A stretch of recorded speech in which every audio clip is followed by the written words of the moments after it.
Alors, j'ai accouché un soir. Il m'a emmenée. Mon bébé est arrivé. Et quand la sage-femme me l'a sorti par les bras au-dessus, comme ils font, quand j'ai vu ma fille, j'ai eu un choc. Et j'ai crié dans sa accouchement. J'ai dit, ah, mais elle est noire. Et mon conjoint m'a regardée en rigolant, en me disant, mais arrête, elle est violette. Mais quoi de neuf dans ce monde de progrès, les amis? Que se passe-t-il?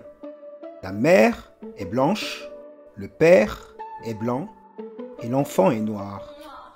Vous l'avez vu, donc vous êtes noir, Oui. on voit quand même à travers les yeux qu'on voit. Est-ce que immédiatement vous avez compris? Oui, tout de suite. Je l'ai vu. J'ai vu c'est bête à dire, mais le nez. Et je me suis dit non. Ouais. Et si. La maternité, ça a été dur. Comme je suis arrivée à la maternité sans vêtements, sans rien, il est parti chercher mes affaires et je me suis dit, mais il va pas revenir. Ah oui, vous pensiez qu'il savait, mais qu'il avait compris, mais qu'il cherchait ça à s'en aller, oui.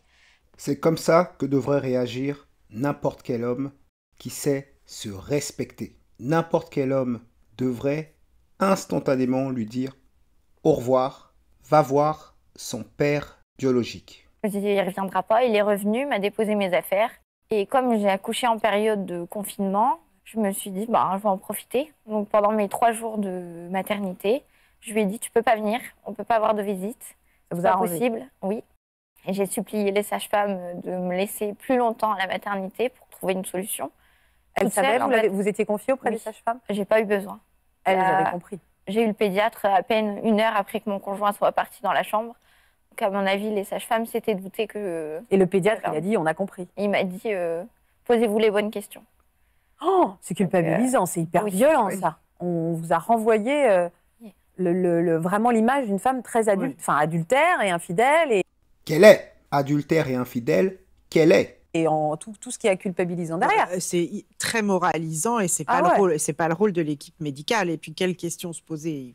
Essayez d'accueillir et de voir comment vous pouvez vous organiser. Mais il est clair que ce n'est pas à l'équipe médicale de donner un jugement moral. Par contre, ce qui est intéressant, c'est la manière dont elle dit c'est culpabilisant de dire à une femme ce qu'elle est. C'est culpabilisant de dire les faits. Lorsque vous allez dire à une femme ce qu'elle a fait, elle peut vous répondre « Ce que tu me dis est culpabilisant. Tu fais du shaming. Le plus important n'est plus la chose qu'elle a faite, que vous êtes en train de pointer du doigt. Non, non. Le plus important, c'est la manière dont vous heurtez ses émotions. C'est vous alors qui deviendrez le monstre. Je pense que le fait que je sache que à cause de moi, elle allait avoir un départ difficile dans la vie, je me suis dit, il faut que je fasse tout pour la protéger. Donc, arrivé à la maison, parce qu'il a fallu que je rentre, j'ai tout fait pour que ça passe tout seul. Elle va maintenant nous dire qu'elle a fait tout ça pour sa fille. Toute la dissimulation, tous les mensonges, c'est pour sa fille. Évidemment, c'est pour la bonne cause, c'est pour la fille. Donc, j'ai laissé courir le mensonge quelque temps. Mais vous êtes enlisé, en fait. Ouais. Vous êtes enlisé dans votre mensonge. Mais ça a dû être éprouvant pour vous. Éprouvant. Je me suis rendue malade de toute façon du mensonge. Ah ouais. J'ai attrapé des brûlures d'estomac, un début d'ulcère, je perdais mes cheveux, j'ai perdu tous mes kilos de grossesse en 4 jours. C'était dur, vraiment. Je pleurais quand j'allais prendre ma douche, j'essayais de cacher tant que je pouvais. Il ne voyait pas ça, votre compagnon, que vous étiez...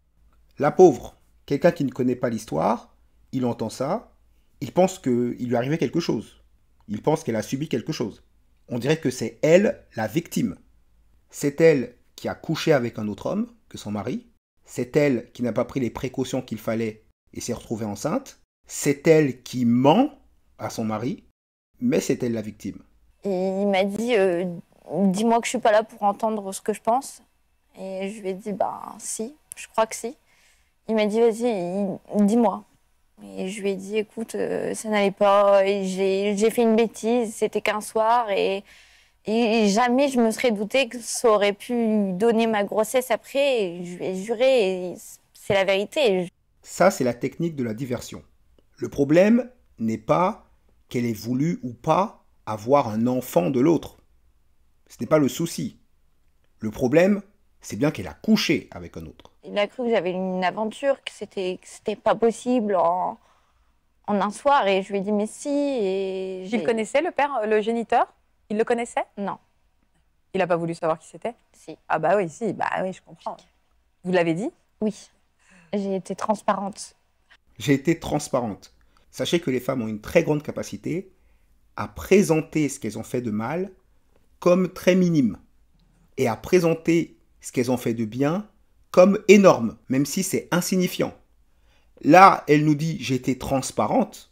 Elle a menti à tout le monde, son mari, la famille, et elle vous dit « j'étais transparente ». Pourquoi ? Parce que je lui ai dit finalement qui était l'homme avec qui j'avais couché. Quand je lui ai dit que je l'avais su en même temps que lui, il m'a dit « oui, mais Marie, il va falloir qu'on en discute avec la personne concernée quand même ». Messieurs, quand quelque chose comme ça arrive, il n'y a pas de discussion à avoir. Quand quelque chose comme ça arrive, vous vous en allez. C'est la rupture. Vous ne cherchez pas à discuter, vous ne cherchez pas à gérer quoi que ce soit. Elle a fait un enfant avec quelqu'un d'autre, qu'elle aille voir le père biologique. Qu'elle aille gérer ça avec lui. Et je lui ai dit, écoute, autant être transparente, on va faire ensemble. Donc on l'a appelé. Oh. On lui a annoncé. Il lui a dit, écoute... on a quelque chose à te dire. Voilà, ça va pas te plaire, ça me plaît déjà pas à moi, donc à mon avis, à toi non plus. Il lui a dit que voilà, que à cause de la tromperie, on avait eu un enfant ensemble sans que ça soit voulu. Donc il a dit, oui, mais moi j'en veux pas dans ma vie, j'en ai jamais voulu. Voilà, elle est allée tromper son mari avec un bad boy, avec un homme qui, même quand on lui dit qu'il a une fille, ne veut rien entendre. Et il était agressif avec vous, votre conjoint ? Non, pas une seule fois. Pas de haussement de ton, pas de cris, pas de rien. Un homme bien. Ouais. Un homme bien. Voilà ce qui se passe quand vous êtes un homme bien. Vous lui donnez tout, vous faites tout pour elle, et elle vous trompe avec un bad boy. Et alors, vous avez raccroché sur quoi avec cet homme-là ? Sur on se parlera plus jamais. Lui, il a dit qu'il n'en voulait pas. Ah oui. Tout de suite. Oui. Il n'a pas demandé un temps de réflexion. Non. Mon conjoint lui a dit, écoute, moi je l'ai reconnue, c'est ma fille, je l'aime. Il lui a dit, moi j'en veux pas, donc tant mieux. C'est la vraie discussion entre un alpha et un bêta. Les alphas en grosse et les bêtas en dos. Et tout ce que je lui ai fait dire, en tout cas ce que je l'ai prévenu, c'est qu'un jour, si ma fille veut le retrouver, veut faire les démarches pour retrouver son père biologique, je ne pourrai pas l'en empêcher. Ça arrivera. Et c'est pour ça que vous ne devez pas accepter de prendre la responsabilité qu'un autre homme doit prendre. Cette fille, à un certain âge, finira par dire à ce gentil monsieur qui aura accepté de s'occuper d'elle, qui aura accepté d'investir sur elle, de lui payer son école, de lui payer sa nourriture, de s'occuper d'elle, de la voir grandir. Un jour, parce que parfois, éduquer un enfant, ça peut être compliqué. Il y a des moments de douceur, mais il y a aussi des moments de fermeté. Et dans ces moments-là, un enfant peut se fâcher, parce qu'on l'a puni, etc. Et là, vous pourrez entendre, à n'importe quel moment, « T'es pas mon père ». En plus, dans ce cas-là, ça se voit. C'est marqué sur son visage. « Tu n'es pas mon père biologique. Je veux mon vrai père ». Un enfant devenu ado de 12 ou 13 ans qui vous crache à la figure « Tu n'es pas mon père ». Mais on a raccroché là-dessus. Vous n'avez plus jamais eu de nouvelles ? Plus jamais. Mais vous le voyez au bureau ? Au travail ? Oui. Non, je travaille plus. Ah, d'accord. Ok. Une fois que vous avez raccroché, qu'au moins, lui, il était sûr que ce petit bout de petite fille auquel il s'était tant attaché restait sa fille, parce que clairement, c'est sa fille. Oui. Vous rentrez à la maison et on se pardonne tout ? Non, on s'est séparés. Enfin, quelque chose qui donne un peu d'espoir. Ils se sont séparés. Pendant une semaine. Seigneur Dieu, une semaine. Son homme ne sait pas mettre de bornes. Il n'a pas de colonne vertébrale. Il ne sait pas mettre des limites. C'est un homme dominé. Et c'est pour ça qu'elle est allée le tromper avec un inconnu un soir. Si vous ne savez pas mettre des bornes, si vous ne savez pas avoir une colonne vertébrale, votre femme sera moins attirée par vous. Et elle commencera à chercher d'autres hommes qu'elle identifiera comme supérieurs à vous. C'est pour ça qu'elle ira coucher avec eux. Enfin, une petite séparation, puisque tous les jours, il était avec moi, donc rien n'avait changé. Il a fallu qu'il dise. Vous voyez ça ? Il lui communique qu'il n'y a même pas de conséquences. Lorsque votre femme ou votre copine fait des écarts, même inférieurs à ce qu'elle a fait là, parce que ce qu'elle a fait là, c'est le plus grave, mais même pour des choses moins graves que ça, il faut lui communiquer qu'il y a des conséquences à ce qu'elle fait. Cette femme ne respecte pas cet homme, elle aurait même peut-être pu deviner sa réaction lorsqu'il apprend qu'elle a couché avec un autre homme, qu'elle a une fille de lui qui en plus est noire. Ça veut dire qu'il ne pourra même pas dissimuler, il ne pourra même pas sauver son image. Au niveau des apparences, ça se verra que c'est pas sa fille. Il faut être vraiment un homme qui manque complètement de dignité, un bêta simp de premier ordre pour accepter cette situation. Pour nos 2 grands-enfants, on ne voulait rien changer. Il lui avait fait 2 enfants. Vous voyez, c'est un homme qui lui a tout donné. La gentillesse, l'attention, la famille, l'engagement, 2 enfants, un foyer. Il lui a tout donné. Tout ce que les femmes demandent dans le mainstream, tout ce que les femmes disent vouloir. Il lui a donné tout ça. C'est un homme bien, elle nous dit, c'est vraiment un homme bien. Et voilà sa récompense pour avoir été cet homme bien. À notre quotidien. Donc, il venait tous les jours, il allait coucher les enfants et forcément, il restait, on discutait toute la nuit. Je lui ai redit, encore et encore. Comment ça s'était passé, qu'est-ce qui avait fait qu'on en était arrivé là. Et oui, il n'en peut plus. Ce n'est pas la vraie place d'un homme. Il n'en peut plus. Ça lui prend la tête. Donc chaque fois, il revient avec cette histoire. Il veut qu'on lui redonne les détails. Un homme ne doit pas supporter ça. Ne vous infligez pas ça. Ne vous infligez jamais ça. Entre nous, on s'est posé les choses telles qu'elles étaient. Vous avez vraiment parlé, oui, ne serait-ce que de votre couple à vous, qu'est-ce qu'il y avait pas, ouais. Donc on a tout mis, ce qu'on voulait plus, tout ce qui s'était passé, on a tiré un trait là-dessus. Jamais de la vie. On ne tire pas un trait comme ça. Il y a des conséquences à ce qu'on fait. C'est ça que vous devez communiquer aux gens autour de vous. Les femmes ont beau de pas aimer les responsabilités, c'est votre rôle en tant qu'homme de leur communiquer qu'il y a des responsabilités à prendre et que ces choix vont avoir des conséquences. Donner à une femme tout ce qu'elle veut, lui permettre tout ce qu'elle veut, faire d'elle celle qui guide la famille, qui vous guide, qui guide le couple, qui contrôle la situation.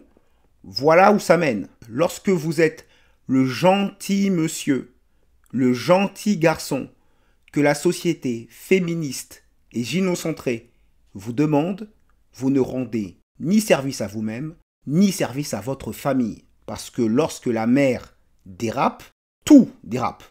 La mère est le noyau du foyer. Vous ne lui rendez ni service à elle, ni service à vous, ni à vos éventuels enfants. Vous ne rendez service à personne en obtempérant, en obéissant aux injonctions du féminisme qui veut que vous fassiez tout ce qu'une femme veut, qui vous disent que vous faites du mansplaining lorsque vous expliquez quelque chose à une femme, qui vous disent que vous aimez la contrôler, etc., etc., etc.